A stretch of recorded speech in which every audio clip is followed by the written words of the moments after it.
This is what it looks like. So superior sagittal. Inferior sagittal is here. They don't really show it.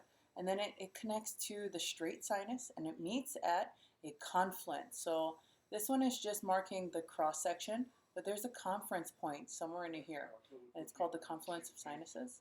And then it goes through transverse, and it finally exits out through what we call the sigmoid sinus into the jugular vein. Yeah, Okay? right. So Yeah. what do you find between the meninges? So those were the three layers that we went over. Right? We said the pia, arachnoid, dura. This is the subarachnoid, subdural, and epidural spaces. And we said that there were arteries on top, veins or sinuses in the middle, and cerebral spinal fluid at the bottom. And then this was falx cerebri, cerebelli, and tentorum. Let's see what that looks like. Oh, look at this. There's a little division between the big brain that divides the right and left.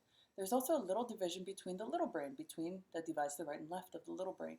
So falx cerebelli, cerebelli sounds little, and falx cerebri, cerebri sounds big. And then there's a tent over the little brain. So we just call it tentorum cerebelli. So here's the questions I could ask for this. What does the falx cerebri divide?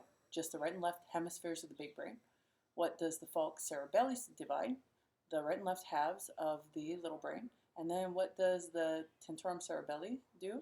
It separates the big brain from the little brain. It's like a little tent over the little brain. So we covered all of this. You guys can slow down and review it. This is essentially questions from your study guide. And CSF, we already went over this, so this is perfect. We know what the functions are. We know what the pathway is. If you don't remember it, go back and review the CSF lecture. So choroid plexus makes CSF. Review question. There are, when it exits the lateral ventricles through the third and then finally the fourth, it exits through 2 lateral apertures of Luschka and 1 median aperture of Magendie. Finally enters into the subarachnoid space of the CSF. Then how does it exit? It exits through the arachnoid villi, also known as arachnoid granulations. All right, so here's your granulations. This space here is the subarachnoid space that has CSF.